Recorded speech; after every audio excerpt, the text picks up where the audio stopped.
नमो रिहंताणं नमो सिद्धाणं नमो आर्याणं नमो वज्जाणं नमो लोये त्रिकालवर्ते सर्वसाम मंगलम भगवान् वीरो मंगलम गौतमोदरी मंगलम कुंदकुंदार्यो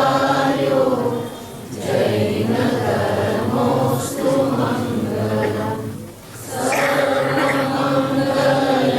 सर्वमङ्गलमङ्गल्यं सर्वकल्याणकारकं प्रदानं सर्वधर्माणां जयं जयतु शासनम् ओंकारबिन्दुसंयुक्तं नित्यं ध्यायन्ति योगिनः कामदं मोक्षदं चैव ओंकाराय नमो नमः नमः समयसाराय स्वानुभूत्या चकासते चित्स्वभावाय भावाय सर्वभावान्तरचिते अज्ञानतिमिरान्तानां ज्ञानाञ्जन्यशलाकया चक्षुरुन्मिलितं येन तस्मै श्रीगुरुवे नमः आत्माज्ञानं स्वयं ज्ञानं ज्ञानादन्यकरोति किं परभावस्य तरतात्मा मोहं व्यवहारिणं मंगलमय मंगलकरण वीतरागविज्ञान नमो कालिकाय भये परिहन्तादिनाम ओम नमः सिद्धेभ्य नमः सिद्धेभ्य नमः सिद्धेभ्य प्रवचन सारजी परमागम ઉપર પૂજ્ય ગુરુદેવ શ્રીનું પ્રવચન આપણે હમણાં જે સાંભળ્યું એની વ્યવસ્થા પૂજ્ય ગુરુદેવ શ્રી જે ફરમાવ્યું કે આત્માનો સ્વભાવ જ્ઞાન છે અને જ્ઞાનની અંદરમાં લોકાલોક જણાય છે તો કેવી રીતે જણાય છે કે જ્ઞાનની અંદરમાં જ્ઞેયો આવતા ન હોવા છતાં પણ જાણે જ્ઞેયો એની અંદરમાં આવી ગયા હોય એ રીતે જણાય છે જ્ઞેયો જ્ઞાનમાં આવતા નથી અને જ્ઞાન જ્ઞેયમાં જતું નથી જ્ઞેય પોતાની શક્તિને કારણે પ્રમેયત્વ શક્તિને કારણે જ્ઞાનમાં જણાય છે અને જ્ઞાનની સ્વચ્છતા નિર્મળતાને કારણે જ્ઞાનમાં જ્ઞેયો પ્રતિબિંબિત થાય છે વાસ્તવિકતાથી જોવામાં આવે તો શું છે જ્ઞેયો જ્ઞાનમાં ન આવતા હોવાથી એ જ્ઞાનનું જે પરિણમન જે છે એ જ્ઞાનરૂપ પરિણમન રહે છે ખરેખર જ્ઞેયરૂપ પરિણમન થતું નથી જ્ઞેયની સાપેક્ષતામાં એને જ્ઞેયાકાર કહેવામાં આવે છે હવે આ વાતને સંક્ષિપ્તની અંદરમાં જો આપણે વિચારવી હોય તો એમ દ્રષ્ટાંતથી એવી રીતે વિચારી શકાય કે દીપકનો જે પ્રકાશ છે એ દીપકનો પ્રકાશ ઘટપટને પ્રકાશે છે તો એનું નામ મિથ્યા દીપકનો પ્રકાશ ઘટપટને પ્રકાશે છે તો એનું નામ મિથ્યાત્વ દીપકનો પ્રકાશ દીપકને પ્રકાશે છે તો એનું નામ સમ્યક્ત્વ અને દીપકનો પ્રકાશ દીપકને પ્રકાશતા પૂર્વ ઘટપટને પ્રકાશે છે તો એનું નામ વ્યવહાર ત્રણ વાત દીપકનો પ્રકાશ ઘટપટને પ્રકાશે છે એટલે કોઈ એમ કે એકાંતે ઘટપટને પ્રકાશે છે તો એ મિથ્યાત્વ છે હવે પ્રકાશ દીપકનો છે તો એ પ્રકાશ દીપકનો છે તો દીપકને પ્રકાશે છે એ સમ્યક્ત્વ છે અને દીપકને પ્રકાશતા પૂર્વ ઘટપટને પ્રકાશે છે તો એ વ્યવહાર છે એ વાતને આપણે અહીંયા કેવી રીતે ઉતારવી તો કે જ્ઞાન પરને જાણે છે એ મિથ્યાત્વ છે જ્ઞાન જ્ઞાયકને જાણે છે તો એ સમ્યક્ત્વ છે ને જ્ઞાન જ્ઞાયકને જાણતા પરને જાણે છે તે વ્યવહાર છે. સ્વને જાણતા પૂર્વક પરનું જાણવું તે વ્યવહાર છે. પરનું એકાંતે જાણવું તે મિથ્યાત્વ છે. સ્વનું એકાંતે જાણવું તે સમ્યક્ત્વ છે. અને સ્વને જાણતા પૂર્વક પરનું જાણવું તે વ્યવહાર છે. આવી અદ્ભુત વાત આપણે હમણાં પૂજ્ય ગુરુદેવ શ્રીના પ્રવચનની અંદરમાં સાંભળી. હવે અહીંયા નિયમસર પરમાગમની અંદરમાં 38 નંબરની ગાથામાં શુદ્ધ ભાવ અધિકારમાં પૂજ્ય ગુરુદેવ શ્રીએ આચાર્ય ભગવાનનું હૃદય ખોલવા માટે પહેલું જે પ્રવચન છે એ આખું પ્રવચન એક વિષય ઉપર પૂજ્ય ગુરુદેવ શ્રીનું છે કે જેની અંદરમાં એક વાતની સિદ્ધિ કરી છે કે જીવાદી 7 તત્વો છે તે બહિર તત્વો હોવાને કારણે પરદ્રવ્ય છે. આખું પ્રવચન, પૂરું પ્રવચન, પહેલેથી લઈને છેલ્લે સુધી આખું પ્રવચન આ એક વાતને સિદ્ધ કરવા માટે ગુરુદેવે કર્યું છે. હવે આ વાતનો મર્મ એક વખત જો સમજાય કે આચાર્ય ભગવાન શા માટે 7 દ્રવ્યોને પરદ્રવ્ય કહે છે અને ગુરુદેવ શ્રી શા માટે આખા પ્રવચન દરમિયાનમાં એક જ વાત સિદ્ધ કરે છે કે 7 તત્વો છે, જીવાદી પર્યાયો જે છે એ પરદ્રવ્ય છે અને પોતાનો ભગવાન આત્મા જે છે, પોતાનો પ્રભુ જે છે એ સ્વદ્રવ્ય છે. તો ગુરુદેવના શબ્દોની અંદરમાં જ આપણે જોઈએ તો પૃષ્ઠ સંખ્યા છે 10.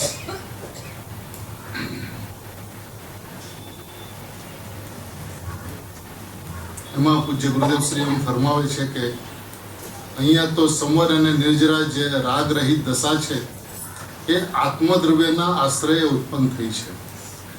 સંવર અને નિર્જરા જે રાગ રહિતની દશા છે એ આત્મદ્રવ્યના આશ્રયે ઉત્પન્ન થયેલી અવસ્થા છે. સંવર, નિજરા અને મોક્ષ એ 3 અને 4ને મેળવીને જીવ, અજીવ, આશ્રવ અને બંધ એ 4ને મેળવીને અને સંવર, નિજરા, મોક્ષ 3 એટલે 7 એ 7ને મેળવીને પરદ્રવ્ય કહ્યું છે. શું કામ પરદ્રવ્ય કહ્યું છે એનું ગુરુદેવ શ્રી સ્પષ્ટીકરણ કરે છે કે તપ તો એને કહીએ કે જેને પોતાની શુદ્ધ ચૈતન્યની દ્રષ્ટિનો સ્વદ્રવ્યનો અનુભવ થયો, પરદ્રવ્યને હૈ જાણીને પછી સ્વદ્રવ્યમાં લીનતા થવી એ ચારિત્ર છે અને ચારિત્રમાં ઉગ્રતા પુરુષાર્થથી વિશેષ ઉગ્રતા થવી એ તપ છે. વ્યાખ્યા પણ જુદી. પોતાના સ્વભાવની અંદરમાં શુદ્ધિની ઉત્પત્તિ થઈ, વિશેષ સ્વભાવની અંદરમાં વિશેષ લીનતા કરતા, વિશેષ સ્થિરતા થતા, વિશેષ ચારિત્ર પ્રગટ થતા, ચારિત્રની અંદરમાં ઉગ્રતાના પુરુષાર્થથી વિશેષ ઉગ્રતા થવી એનું નામ તપ છે. હવે આગળ એ પણ અહીંયા તો કહે છે કે ભાવ તપ છે, શુદ્ધિની વૃદ્ધિ થાય છે, એ પણ પરદ્રવ્ય છે. દરેક વાતને સ્પષ્ટીકરણ પહેલા 7 તત્વને પરદ્રવ્યની અંદરમાં નાખીને હવે સ્પષ્ટીકરણ કર્યું છે કે સંવર, નિજરા અને મોક્ષના પરિણામ છે એ પરદ્રવ્ય છે. પછી કે છે તપના પરિણામ છે જેની અંદરમાં ચારિત્રની ઉર્ધ્વતા થઈ છે એ પરિણામ છે એ પરદ્રવ્ય છે. હવે એ કહે છે કે ભાવ તપ છે, શુદ્ધિની વૃદ્ધિ થાય છે એ પણ પરદ્રવ્ય છે. શું કામે? તો કે પરદ્રવ્ય હોવાને લીધે પાછું કારણ આપ્યું. ઉપાદેય કેમ નથી, આદરણીય કેમ નથી કે પરદ્રવ્ય છે તેથી ઉપાદેય નથી. શા માટે ઉપાદેય શા માટે નથી? શુદ્ધતાના પરિણામ, શુદ્ધોપયોગના પરિણામ, ચારિત્રના પરિણામ, તપના પરિણામ, સુખના પરિણામ, નિર્વિકલ્પતાના પરિણામ જે આત્માના આશ્રય ઉત્પન્ન થયા છે એ શા માટે પરદ્રવ્ય છે? તો કે છે કે એ આદરણીય કેમ નથી કે એ પરદ્રવ્ય છે માટે ઉપાદેય નથી. બીજું કોઈ કારણ ના આપ્યું. એ પરદ્રવ્ય છે માટે ઉપાદેય નથી. એ પરદ્રવ્ય છે માટે આદર કરવા યોગ્ય નથી. એ આશ્રય કરવા યોગ્ય નથી માટે એ પરદ્રવ્ય છે. એ ઉપાદેય નથી માટે એ પરદ્રવ્ય છે. 7 તત્વ જીવે અનાદિકાળથી આશ્રવ બંધને ટાળવા યોગ્ય અને સંવર, નિજરા, મોક્ષને પ્રાપ્ત કરવા યોગ્ય સમજ્યા છે. આ જીવનની ભ્રાંતિ છે. કારણ કે એકને ટાળવું અને બીજાને પ્રાપ્ત કરવું એની અંદરમાં જે સદાય પ્રાપ્ત છે એવો જે પોતાનો ભગવાન આત્મા એનો અભિનય થાય છે, અનાદર થાય છે, એની અવહેલના થાય છે, એનો ઘાત થાય છે, એની હિંસા થાય છે એ એના જ્ઞાનમાં નથી. બહુ સરસ. એક વસ્તુ સ્વભાવથી પ્રાપ્ત છે અને એકને ટાળીને બીજાને પ્રાપ્ત કરવાનો પ્રયત્ન છે તો એની અંદરમાં પરિણામની કર્તા બુદ્ધિ છે એક વાત. બીજી વાત પરિણામની ક્રમબદ્ધતાનો અસ્વીકાર છે એ બીજી વાત, પરિણામ થવા યોગ્ય થાય છે એ ન્યાયને એ ઉડાડે છે એ ત્રીજી વાત, અને ચોથી વાત પોતે સદાય પ્રગટ હોય, સદાય પ્રાપ્ત હોય, સદાય પરિપૂર્ણ હોય તો એ હું છું એવો વિશ્વાસ અને જાગૃત નથી થયો. માટે એ કહે છે કે ભાઈ જે સાતે તત્વો જે છે એ પરદ્રવ્ય છે, માટે એ ઉપાદેય નથી. આગળ કહે છે ખરેખર ઉપાદેય નથી, ખરેખર તે વાસ્તવ એટલે ખરેખર સમજાણું કઈ, ખરેખર ઉપાદેય નથી. એમ આવ્યું ને, હજુ તો પુણ્યના પરિણામ કરવાથી નિવૃત્તિ મળે નહીં. સંસારના પાપ આખો દી ધંધા પાણી બાયડી છોકરા આખો દી પાપ, પરદ્રવ્યની પ્રવૃત્તિમાં તો એકલું પાપ છે. પણ હવે પાપથી નિવૃત્તિ લઈ જેને પુણ્ય પણ નથી થતું એને તો આ વાત રૂચતી નથી. અહીં તો પુણ્યમાંથી નીકળીને આત્માના આશ્રયથી શુદ્ધિનું આનંદનું વેદન થયું, અતિન્દ્રિય આનંદનું વેદન થયું. અતિન્દ્રિય આનંદ મોક્ષ માર્ગનો અર્થ, અતિન્દ્રિય આનંદનું વેદન તેનું મોક્ષ માર્ગ છે. આહા, હવે આવો મોક્ષ માર્ગ જે છે, કેવો મોક્ષ માર્ગ કે જેમાં અતિન્દ્રિય આનંદ છે, જેમાં ઇન્દ્રિયથી પાર પડીને અતિન્દ્રિયની અંદરમાં પોતાના ભગવાન આત્માનું લક્ષ કરતા, જ્ઞાન કરતા, અનુભૂતિ થતા, સ્વસંવેદન થતા આનંદનું વેદન આવે છે. એ પરિણામ જે છે એ પરદ્રવ્ય છે. ક્યારે આ વાત અત્યારે હમણાં ગુરુદેવ કે પાપ અને પુણ્યની અંદરમાં ફરક માને તો નરક અને નિગોદમાં ઘોર સંસારમાં રખડનારો છે ને. તો એ શા માટે કીધું? કારણ કે એની અંદરમાં આ ઠીક અને આ ઠીક એવું છે જ નહીં. પુણ્યના પરિણામ ઠીક અને પાપના પરિણામ અઠીક. એ જેમ નથી એમ સંવર નિદ્રાના પરિણામ ઠીક અને પાપ પુણ્યના પરિણામ અઠીક એવું એની અંદરમાં નથી. એવું જે માને છે એ ઘોર સંસારમાં રખડનારો છે. એવું નથી પુણ્યની અંદરમાં ઠીક અને પાપની અંદરમાં ઠીક કે છે એ સંસારમાં રખડનારો છે, એવું નથી. એ તો એક દ્રષ્ટિકોણ છે, એ તો એક પહેલું છે જીવને ઉપાડવા માટે કે ભાઈ તું પાપ પુણ્યની વચ્ચે કોઈ અંતર નહીં જોતો. પણ જ્યારે એ આત્માથી બનીને આગળ વધે છે ત્યારે એને કહે છે કે ભાઈ આશ્રવ બંધ પાપ પુણ્ય અને સંવર નિદ્રા અને મોક્ષ, સંવર નિદ્રા અને મોક્ષ ઠીક છે અને પાપ પુણ્યના પરિણામ અઠીક છે. એવો આતરો એ બંનેની વચ્ચે તું નહીં જોતો. અશુદ્ધતા અઠીક છે અને શુદ્ધતા ઠીક છે એવો આતરો તું નહીં જોતો, કારણ કે બંને પરદ્રવ્ય છે. એ જ્યારે પરદ્રવ્ય છે એવું સમજાય છે, એવો વિશ્વાસ આવે છે, ત્યારે સ્વદ્રવ્ય તરફ લક્ષ જાય છે. અને એ સદ્રવ્યનું લક્ષ થતા સમ્યક દર્શન સહજ માત્રમાં ઉત્પન્ન થાય છે. એ ઉત્પન્ન થાય છે એ જુદી વાત. એનો હેતુ સમ્યક દર્શન ઉત્પન્ન કરવાનો નથી. એનો હેતુ તો જે પ્રગટ છે, પ્રાપ્ત છે, પરિપૂર્ણ છે, જ્ઞાયક છે તે હું છું, બસ એટલો એનો અભિપ્રાય છે. હવે એ અભિપ્રાયની અંદરમાં પરિણામની અંદરમાં શુદ્ધતા થાવ, શુદ્ધિની વૃદ્ધિ થાવ, શુદ્ધિની પરિપૂર્ણતા થાવ, એ પર્યાયની યોગ્યતા છે. એની સાથે અમારા સ્વભાવની અંદરમાં કાંઈ અંતર પડતો નથી. એવો જે દ્રષ્ટિકોણ જે છે એ આત્માર્થીનો દ્રષ્ટિકોણ છે, એ સદગુરુદેવના સંતાનોનો દ્રષ્ટિકોણ હોવો જોઈએ. જ્યાં સુધી એ દ્રષ્ટિકોણ અંદરમાં પનપતો નથી, પરિપક્વ થતો નથી, ત્યાં સુધી એનો અભિપ્રાય વ્યવસ્થિત નથી થતો. અને એ વ્યવસ્થિત ન થવાને કારણે એક વખત પુણ્યને તો પાપ માની લે છે, પણ સંવર નિદ્રા અને મોક્ષના પરિણામ પણ પરદ્રવ્ય છે એ વાત એને ગળે ઉતરતી નથી. એને લાગે છે કે નહીં, આની અંદરમાં હજી કંઈક કરવા જેવું છે. આ અશુદ્ધતા અનાદિકાળથી છે, પાપ પુણ્યના પરિણામ અનાદિકાળથી છે. એ પાપ પુણ્યના પરિણામને કારણે હું સંસારમાં અનંતકાળથી રેખડો છું. હવે શુદ્ધતા પ્રગટ થશે તો મોક્ષમાં જઈશ. તો એના અભિપ્રાયની અંદરમાં શું છે? આ પરિણામ ન હોજો ને આ પરિણામ હોજો. તો આ શુદ્ધતાના પરિણામ હોજો એવો જે વિકલ્પ જે છે એ પણ પરિગ્રહ છે, અને પરિગ્રહ છે એ પાપ છે એવું એને દેખાતું નથી. વિકલ્પ તો વિકલ્પ છે ને, કોઈ પણ સંબંધીનો વિકલ્પ હોય, અશુદ્ધતા સંબંધીનો વિકલ્પ કે શુદ્ધતા સંબંધીનો વિકલ્પ, વિકલ્પ છે. વિકલ્પ છે ઈચ્છા છે, ને ઈચ્છા છે એ પરિગ્રહ છે. જ્યારે વસ્તુ તો અપરિગ્રહી સ્વભાવી છે, વસ્તુ તો પરિપૂર્ણ છે, વસ્તુ તો કૃત્ય છે, એની ઉપર એની દ્રષ્ટિ જતી નથી. અને એ દ્રષ્ટિ નહીં જવાને કારણે આ શુદ્ધતાના પરિણામ ઠીક અને અશુદ્ધતાના પરિણામ અઠીક એવો જે ભાવ જે છે, એવો એમનો જે અભિપ્રાય છે એ પર્યાયની પ્રીતિ દેખાડે છે. હવે પર્યાયની અંદરમાં બે વિભાગ, શુદ્ધતા અને અશુદ્ધતા, એવા વિભાગને બાદ કરો તો એ પ્રીતિ કોની છે? પર્યાયની પ્રીતિ છે. પર્યાયની પ્રીતિ છે એ પર્યાય બુદ્ધિ છે, અને જે પર્યાય બુદ્ધિ છે એનું ફળ સંસાર છે. એ પર્યાય બુદ્ધિની અંદરમાં કર્તા બુદ્ધિ બરકરાર રહે છે, એ પર્યાય બુદ્ધિની અંદરમાં જ્ઞાતા બુદ્ધિ પણ બરકરાર રહે છે. હું આ કરતા સ્વભાવથી જ્ઞાતા અનાદિ અનંત પરિપૂર્ણ છું એવો ભાવ એ પરિણામની અંદરમાં જાગૃત નથી થતો. જો આગળ ગુરુદેવ શ્રી શું કહે છે, કેમ કે ભગવાન અતિન્દ્રિય આનંદ સ્વરૂપ છે. આત્મા અતિન્દ્રિય આનંદથી ઠસોઠસ ભરેલો છે. એ અતિન્દ્રિય આનંદનો આશ્રય કરીને જે સમ્યક દર્શન જ્ઞાન ચારિત્રમાં અતિન્દ્રિય આનંદનો સ્વાદ આવ્યો, એને પણ અહીંયા તો પરદ્રવ્ય કહ્યું છે. એક એક વાત ગુરુદેવ શ્રી ખોલી ખોલીને પરદ્રવ્યની સિદ્ધિ કરે છે. પેલા પરિણામને પરદ્રવ્ય કીધા, પછી જીવાદી જે 7 તત્વોની જે પર્યાયો છે એને પરદ્રવ્ય કીધી, પછી એના પાપ પુણ્યના પરિણામને પરદ્રવ્ય કીધા, પછી દર્શન જ્ઞાન ચારિત્રને પરદ્રવ્ય કીધા, તપના પરિણામને પરદ્રવ્ય કીધા. હવે આત્મા અતિન્દ્રિય જ્ઞાન સ્વભાવી છે. એ અતિન્દ્રિય જ્ઞાન સ્વભાવી હું છું એવા લક્ષ્ય ઉત્પન્ન થતો આનંદ, પોતાના સ્વભાવને લક્ષ્ય ઉત્પન્ન થતો આનંદ, એટલે કે આનંદ મૂર્તિને લક્ષ્ય ઉત્પન્ન થતો આનંદ, એ પણ પરદ્રવ્ય છે.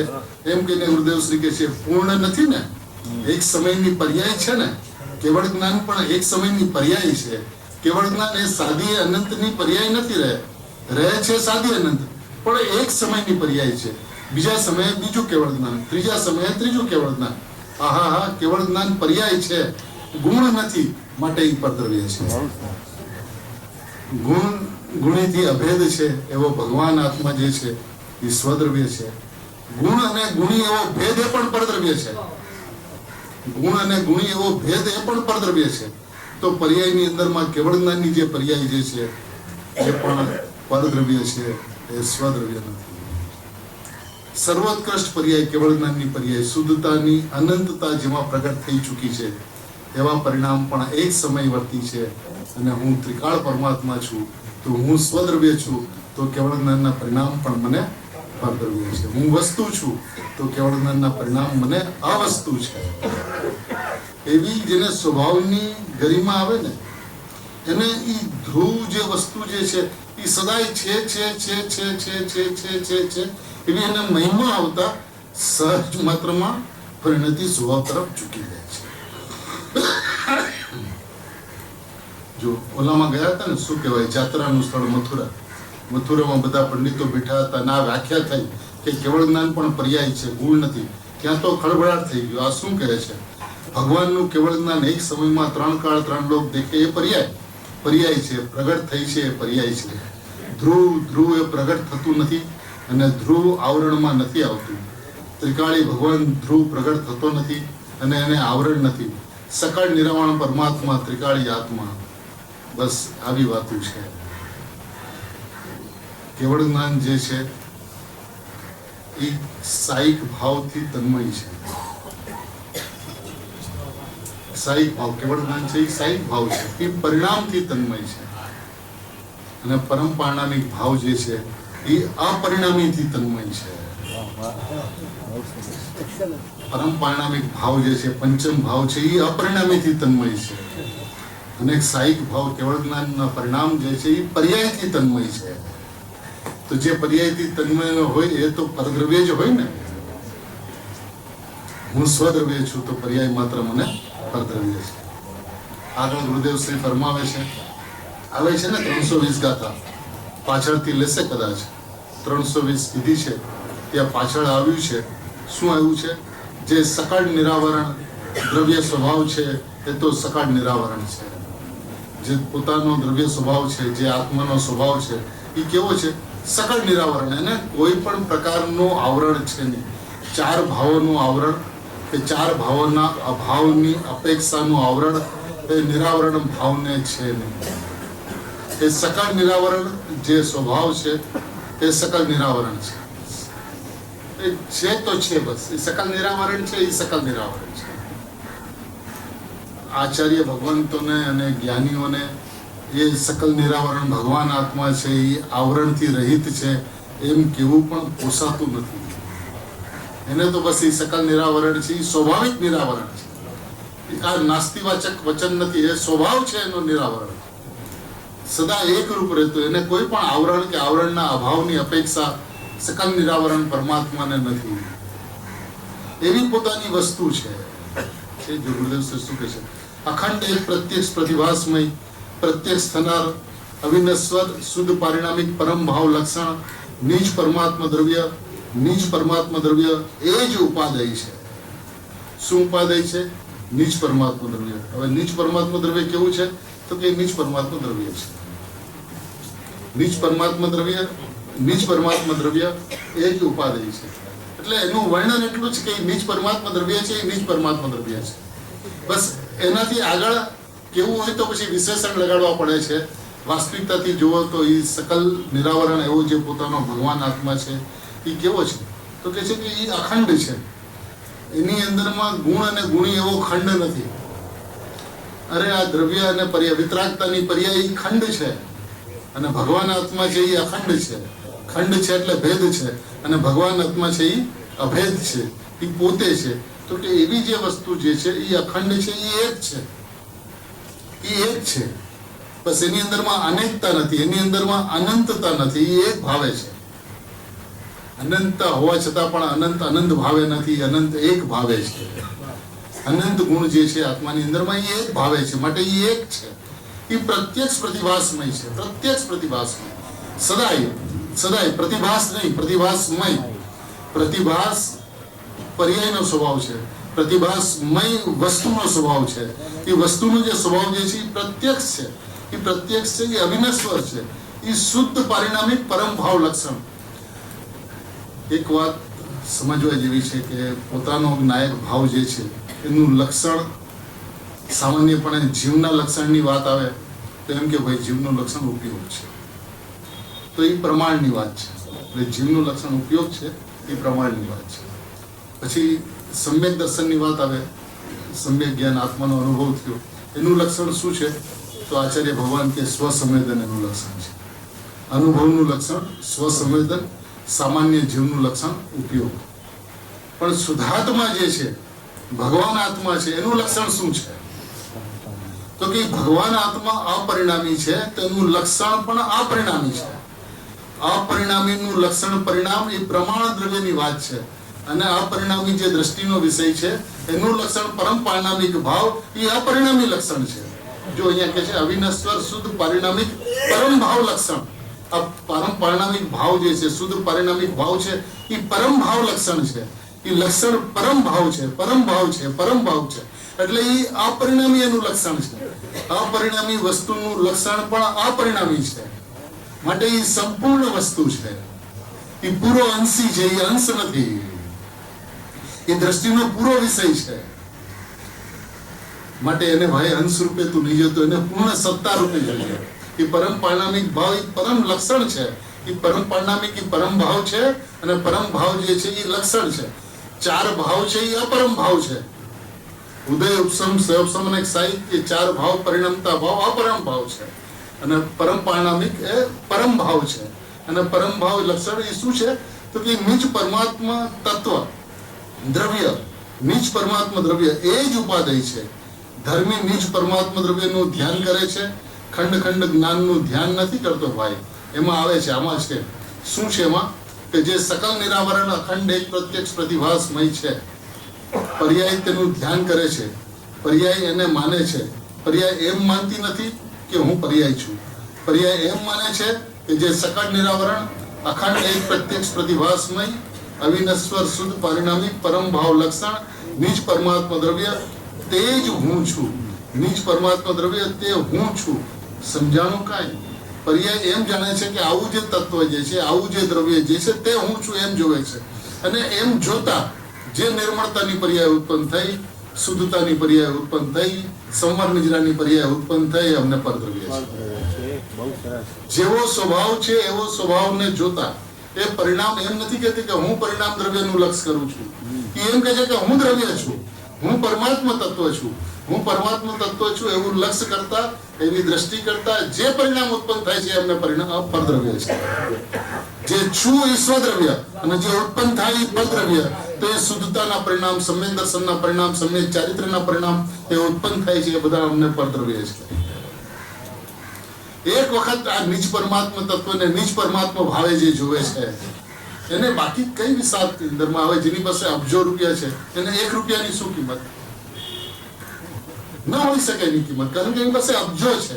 એવી રીતે આવું જે નીચ પરમાત્મા તત્વ, પૂર્ણ તત્વ જે છે, સંપૂર્ણ તત્વ છે, લબાલબ ભરેલું તત્વ છે, સાદી અનંત કાળ સુધી શુદ્ધતા નીકળતા નીકળતા નીકળતા નીકળતા નીકળતા પણ જેનો એક કણ પણ ઓછો નથી થતો, એક રંચ પણ જેમાંથી કાંઈ ઓછું નથી થતું, એવી વૈભવવાન વસ્તુ હું છું.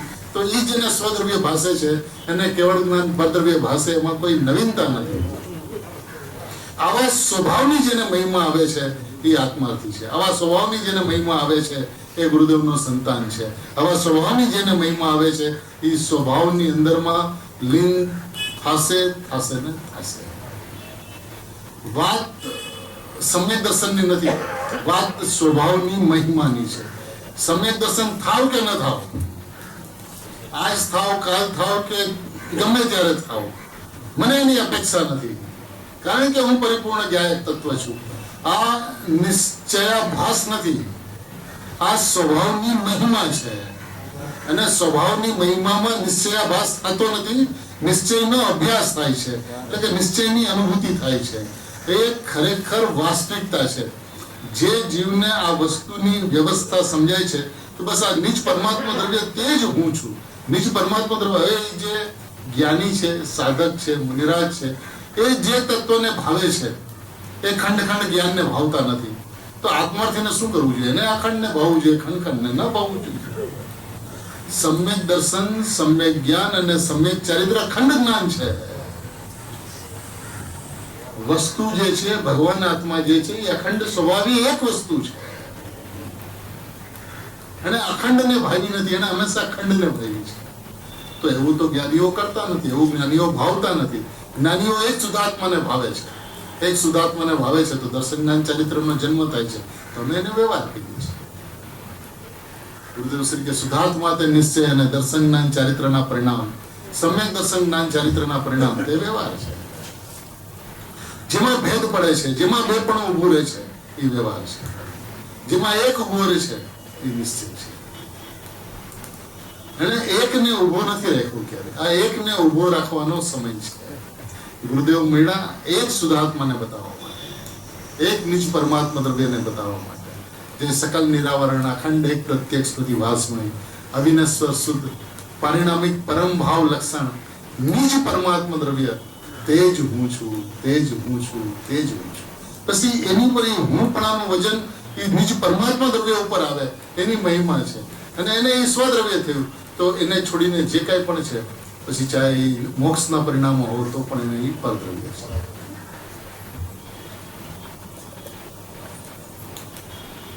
આગળ ગુરુદેવ શ્રી એમ ફરમાવે છે કે પર્યાય એમ જાણે છે કે જે સકલ નિરાવરણ અખંડ એક પ્રત્યક્ષ પ્રતિભાસમય અવિનશ્વર શુદ્ધ પરિણામિક પરમ ભાવ લક્ષણ નિજ પરમાત્મા દ્રવ્ય તે હું છું, તે આ શુદ્ધ ભાવ. આમાં 1 કલાકમાં બધું સી રીતે યાદ રાખવું. ભગવાન, બાપુ, અલૌકિક માર્ગ છે. આવી ચીજ બીજે ક્યાંય નથી, કોઈ સંપ્રદાયમાં નથી, શ્વેતાંબરમાં નથી, તો પછી બીજે તો ક્યાંથી હોય? આ સાંભળવું મુશ્કેલ પડે. શું સાંભળવું મુશ્કેલ પડે? તો કે કેવળ જ્ઞાન પરદ્રવ્ય. હવે તમે મિથ્યાત્વના પરિણામને પરદ્રવ્ય કહો તો આખી કઈ સમજાય. હવે સમ્યક્ત્વના પરિણામ અને સમ્યક્ત્વની અંદરમાં ઉત્કૃષ્ટ શુદ્ધતાના પરિણામ કેવળ જ્ઞાન. ગુરુદેવ કે કેવળ જ્ઞાન પરદ્રવ્ય કહે હા, કેમ કે એક સમય રહે છે અને પ્રભુ તો ત્રિકાળ છે. શું કામ પરદ્રવ્ય છે કે એક સમય રહે છે અને ભગવાન જે છે, પ્રભુ જે છે એ તો ત્રિકાળ છે. તને પ્રભુ કહીને બોલાવે, ભગવાન કહીને બોલાવે, ત્રિકાળતા બતાવે, પરિપૂર્ણતા બતાવે, અદ્ભુતતા બતાવે, અલૌકિકતા બતાવે, મહિમા બતાવતા બતાવતા બતાવતા શુદ્ધતા અને અશુદ્ધતા એવા પરિણામના ભેદને છોડાવે. એવા ભાવિ તીર્થાદિનાથ આપણને મળે અને આપણને આપણા શુદ્ધાત્માનો મહિમા ન આવે, ધૂળ પડી જીવનની અંદર. ગુરુદેવ મળ્યા એનો ઉપકાર શું? એ ગુરુદેવે જે તત્વ બતાવ્યું, જે શુદ્ધાત્મા બતાવ્યું, એનો એ મહિમા ગાય, એનું એ ગુણગાન ગાય તો એ ગુરુદેવનો ઉપકાર છે. બાકી મારે રાગથી છૂટવું છે અને સમ્યક દર્શન પ્રાપ્ત કરવું છે, આ તો અનાદિકાળથી ચાલતી રહેલી પરિપાટી છે. એનાથી કોઈ અંતર નથી પડતો, કારણ કે ઈચ્છા પર્યાયની છે. અને ઈચ્છા પર્યાયની હોવાને કારણે, એ પરિગ્રહ હોવાને કારણે અપરિગ્રહી એવો ભગવાન આત્મા તે હું છું, એમાં એનું અહમ પ્રસરતું નથી. કારણ કે એ પર્યાય જ્યાં સુધી એનો ખૂણે ખૂણો ખાલી નથી કરી દેતું દ્રવ્ય માટે, ત્યાં સુધી હું દ્રવ્ય છું એવું એના સર્વાંગી અંશમાંથી, સર્વાંગી ભાગમાંથી હું પરમાત્મા છું એવું ન નીકળે ત્યાં સુધી એને આત્માની અનુભૂતિ થતી જ નથી. એક વખત ગુરુદેવ શ્રીને એવો પ્રશ્ન પૂછ્યો, હમણાં દેવલાનીમાં પણ વાત કરી હતી કે એમ કે કોઈ પણ જીવને આત્માનો અનુભવ થાય, કોઈ પણ જીવ ગમે ત્યારે આત્માનો અનુભવ થાય ત્યારે એની પહેલાની શું સ્થિતિ હોય છે? તો ગુરુદેવ શ્રીનો ઉત્તર એ હતો કે જ્યારે પર્યાયને ઉભા રહેવા માટે જગ્યા મળતી નથી, જ્યારે પર્યાયને ઉભા રહેવા માટે જગ્યા મળતી નથી એટલે હૃદય દ્રવ્ય પ્રત્યેની સરવાળપણતા થાય છે, ત્યારે નિયમથી પર્યાયમાં અનુભવ હોય છે. પર્યાયમાં ઉભા રહેવા માટે જગ્યા ન મળે એટલે પર્યાય પોતાનો ખૂણે ખૂણો શુદ્ધાત્માને સમર્પિત કરી દે છે. હું શુદ્ધાત્મા છું, હું નિજ પરમાત્મા દ્રવ્ય છું, એ છોડીને બીજું કાંઈ પણ એ પરિણામની અંદરમાં દેખાતું નથી. પણ આ લક્ષ તો પરિણામ કરે છે ને, તો કે પરિણામને જઈને પૂછું, હું પરમાત્મા છું એટલી મને ખબર છે. એટલે એ છોડીને બીજો કઈ સ્વર જ નથી હોતો, બીજો કઈ ધ્વનિ જ નથી હોતો.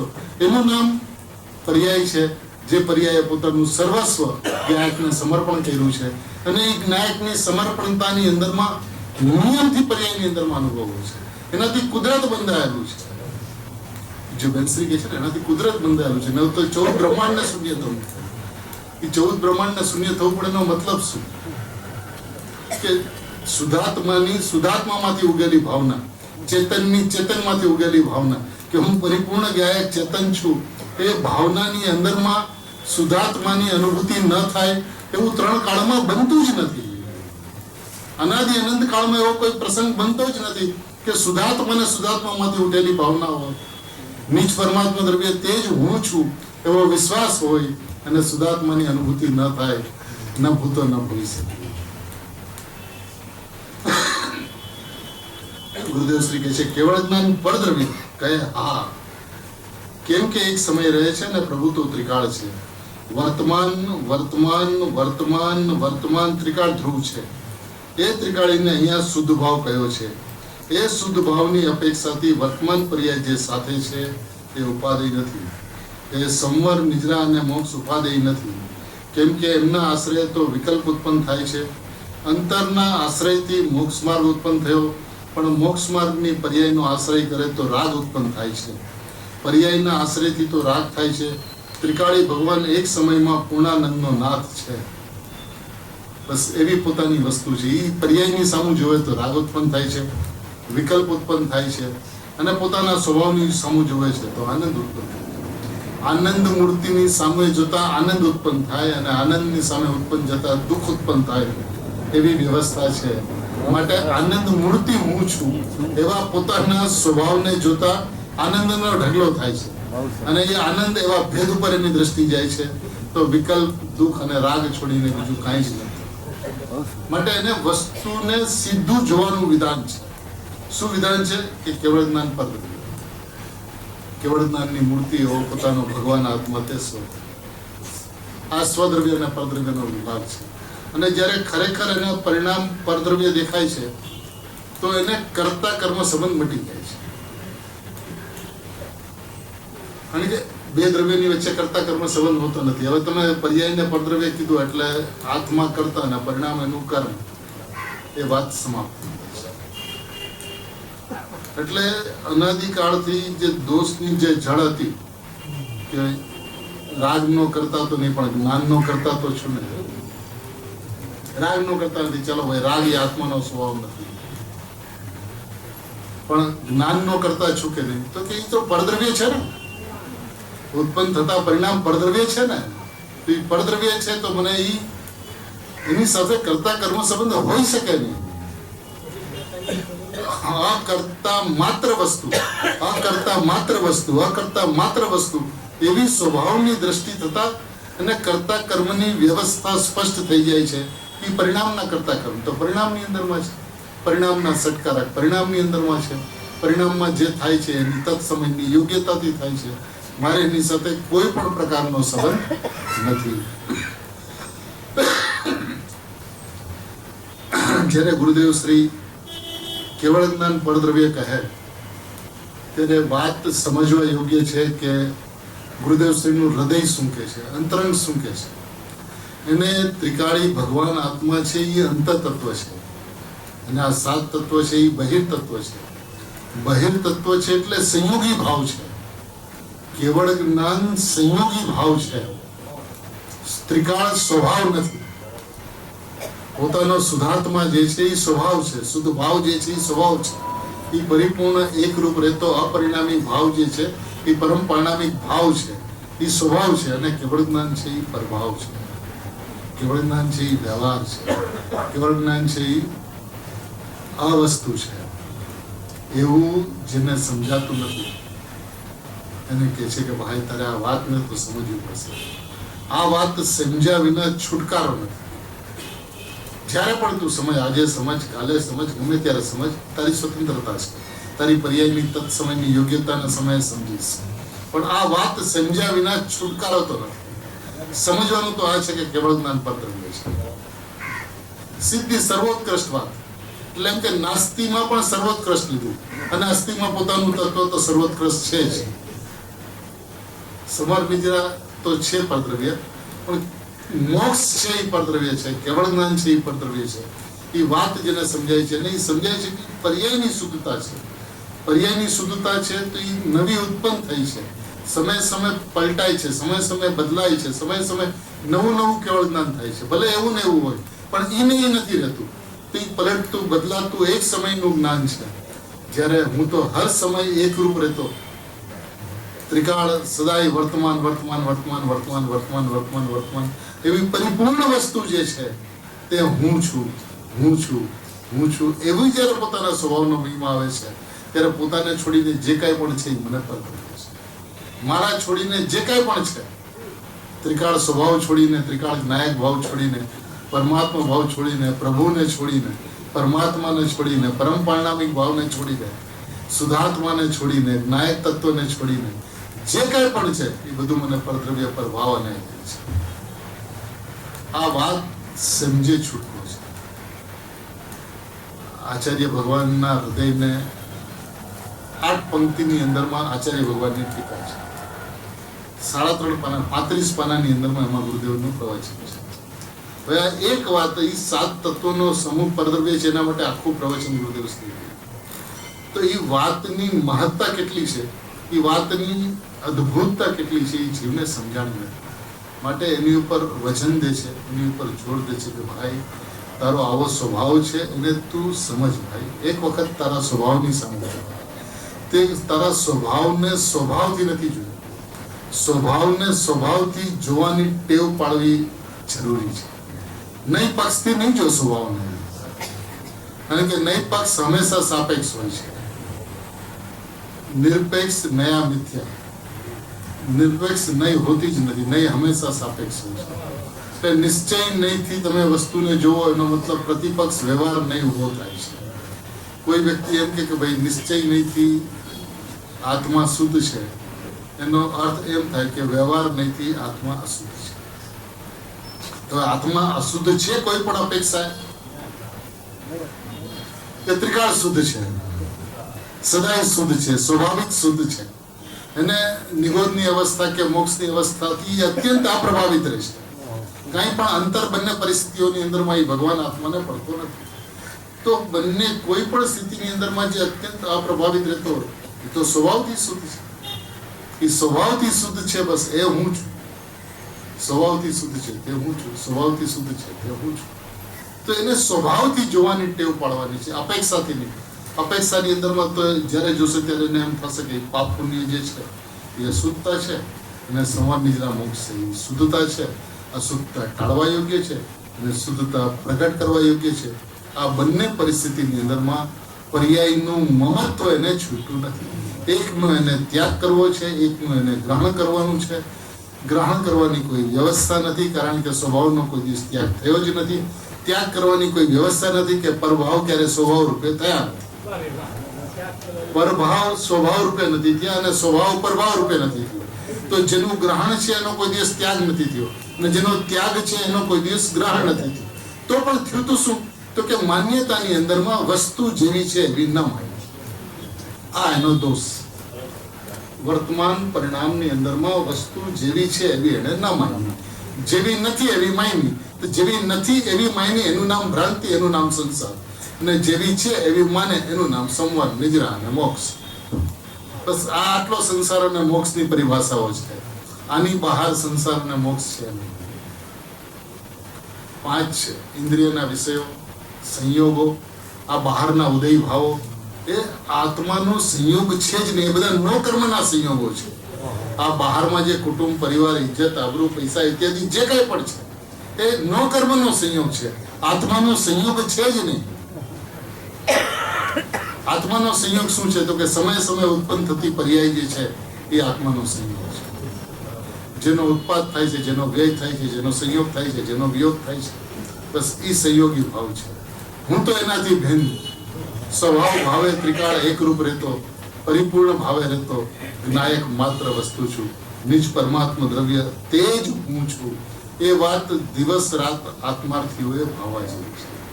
એ વસ્તુને સમજ્યા વિના આ દ્રવ્ય જ ઉપાદેય છે એવું વજન નથી આવતું.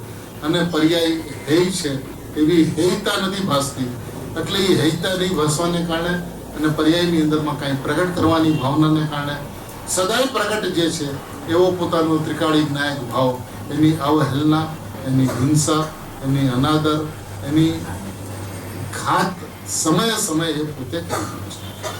માટે સૌ કોઈ જીવ ગુરુદેવ શ્રીના પ્રતાપે શુદ્ધાત્માની વાત, નિજ પરમાત્મા તત્વની વાત જેટલી સ્પષ્ટતાથી મળી છે એમાં એક નિજ પરમાત્મા દ્રવ્ય તે જ હું છું, તે જ હું છું, તે જ હું છું એ ભાવને દ્રઢ કરે એવી મંગલ ભાવના